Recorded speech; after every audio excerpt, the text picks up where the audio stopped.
The dawn of war, the sea roared, as if the gods themselves were fighting for territory in the depths. The sky, still stained with the shadows of dawn, slowly opened to the light of the rising sun. The roar of the waves mingled with the sound of the oars cutting through the waters. A huge fleet, with white sails marked by the symbol of the Mycenaean lions, was approaching the Trojan coast. In the fastest ship, at the head of all, was Achilles, son of Peleus, the warrior blessed by Thetis. Bare-chested, muscles sculpted like stone, he kept his eyes fixed on the horizon, where the walls of Troy still slept beneath the morning mist.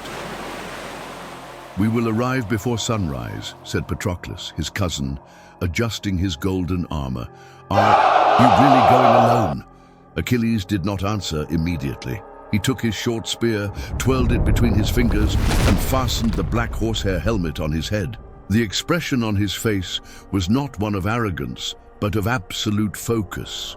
He fought not for kings, not for empty glory. He fought because he was Achilles, and the world needed to remember that. Men need something to believe in, Patroclus. Today, they believe in me. From the top of the walls of Troy, the scouts sounded their trumpets. Panic spread among the sleepy guards. The Greek sails were approaching quickly. It was not a patrol, it was not a skirmish, it was war. "They are landing," shouted an archer, running along the stones of the fortress. Below, on the sand, still virgin from the invasion, the hulls of the Greek ships tore up the coast. The troop led by Menelaus, king of Sparta, and Agamemnon, the ambitious king of Mycenae, was disembarking with haste and brutality. But there was one vessel, smaller and faster, that was ahead of the rest, and then he jumped. With a leap that seemed to ignore gravity, Achilles descended alone onto the beach. Behind him, half a dozen Myrmidon warriors, his personal guard, landed in silence. The men wore coal-black armor, their eyes hidden behind expressionless helmets. They were shadows in the flesh. The first battle was immediate.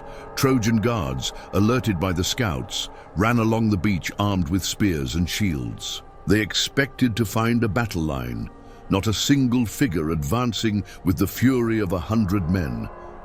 Achilles ran without hesitation, his golden shield in front of him, his spear singing in the air. He was like Ares himself in human form. The first Trojan fell before he could raise his sword. The second was pierced through the chest by the curved blade that Achilles wielded. With the lightness of a dancer, "Form a circle!" the Trojan captain shouted, but it was too late. The circle had become a trap for themselves. Achilles spun, leaped, slashed at impossible angles. Every blow was true, every step deadly. By the time the Myrmidons arrived, only 5 Trojans were still standing, and not for long. From the command ship, Agamemnon watched. "He's already taken the beach alone," he said almost with contempt. "What man fights like that? What kind of warrior disdains strategy?" Beside him, Odysseus, king of Ithaca, replied with a half-smile. "The kind you can't control, but need by your side." "Achilles doesn't fight for kings, he fights to be remembered." Agamemnon frowned. He hated needing someone like Achilles, someone who wouldn't bow to his crown. But he couldn't deny the outcome. The beach was taken in minutes. Achilles wasn't celebrating. He was cleaning his sword and looking toward the walls of Troy. They were still far away. They were still standing. Patroclus approached. "You scared them." "It wasn't out of fear that they retreated," Achilles said. "It was out of respect. They would give everything for Troy, including their lives. That makes victory more interesting. Do you think they'll fight back today?" Achilles looked up at the sky. The sun was rising. "I hope so." The Trojan response. In the citadel of Troy, the alarm bells rang like thunder. The nobles gathered hurriedly in the royal hall. Priam, the old king, was struggling down the marble steps, his eyes confused and distressed. Beside him, Hecuba, the queen, held a cloak around her shoulders. "Is it true?" the king asked. "Are they already ashore?" "Yes, your majesty," a general replied breathlessly. "The beach was taken by a handful of men, but one of them went like an army alone, Achilles, the slayer of 1,000. The name fell like a stone among the counselors. Achilles, already feared in legends, now he was marching at the gates of Troy. The days following the invasion were marked by violent skirmishes and clashes between small detachments. The war had not yet taken shape, but blood was already staining the sand. Achilles refused to fight with Agamemnon's army. His Myrmidons only moved when he ordered them to, and he spent his days observing the field, training in silence or walking along the seashore as if waiting for something. It was Patroclus who confronted him one night.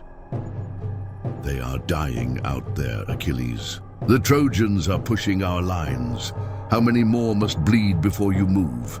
They follow a king, not a warrior. If Agamemnon wants Troy, let him conquer it with his crown." Achilles replied bitterly, "I am not a servant," but Troy was also restless. Hector was becoming a symbol of resistance.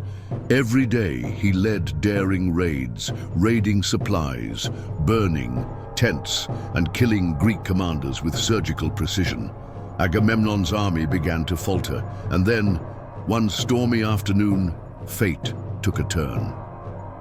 Patroclus secretly donned Achilles' armor. With the hero's helmet, he looked like himself. Convinced that direct intervention would end the war, he led the Myrmidons in a devastating attack. "They follow a king, not a warrior. If Agamemnon wants Troy, let him conquer it with his crown," Achilles replied bitterly.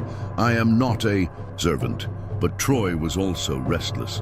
Hector was becoming a symbol of resistance. Every day he led daring raids, raiding supplies, burning tents, and killing Greek commanders with surgical precision. Agamemnon's army began to falter. And then, one stormy afternoon, fate took a turn. Patroclus secretly donned Achilles' armor. With the hero's helmet, he looked like himself. Convinced that direct intervention would end the war, he led the Myrmidons in a devastating attack. The duel was legendary. For long minutes, swords cut through the air, shields clashed like war drums. Achilles was speed and fury. Hector, technique and steadfastness. Both bled, both fell and rose again. But the end was inevitable. With a sideways blow, Achilles pierced Hector's armor. The prince fell with dignity. "Honor my death," Hector pleaded, coughing up blood. "Leave my body to my family." But Achilles was overcome with grief, loss, and hatred. Tying the prince's body by the ankles to his chariot, he dragged it around the beach in front of the armies and the gods. It was necessary for Priam, the old king, to go down to the Greek camp, kneel before Achilles, and beg for his son's body. Achilles wept. "I too have known a father's love." He returned the body, and in that moment, for a brief moment, the war ceased. The gods, fate, and men breathed together, but Troy still stood, and Achilles still had a role to play. The days that followed Hector's death were marked by silence and tension. Troy mourned its hero. The gates remained closed, and not even the gods seemed to know what would come next. The Greek army, although victorious in that duel, also seemed soulless. Achilles' heart still beat with anger, but also with a dark foreboding. In secret, Ulysses was plotting. The man of 1,000 cunning gathered his generals and proposed something that none of them expected. Retreat, leave the beach. Go away, but not really. We will leave a gift, he said, a symbol of surrender, a giant hollow horse, an offering to the gods. They will carry it into the city, and that night, Troy will fall. Agamemnon was reluctant, but Achilles, who despised trickery, said nothing. He was tired of battles, betrayals and funerals. He simply watched from afar as the craftsmen began to build the enormous wooden horse. Days later, the tents were burned, the ships launched into the sea. The Trojans watched from the walls as the Greeks apparently left. In its place, they left only the wooden horse. The city was divided. Some said it was a trap, others said it was a trophy. And Paris, trying to show courage, supported the entry of the horse.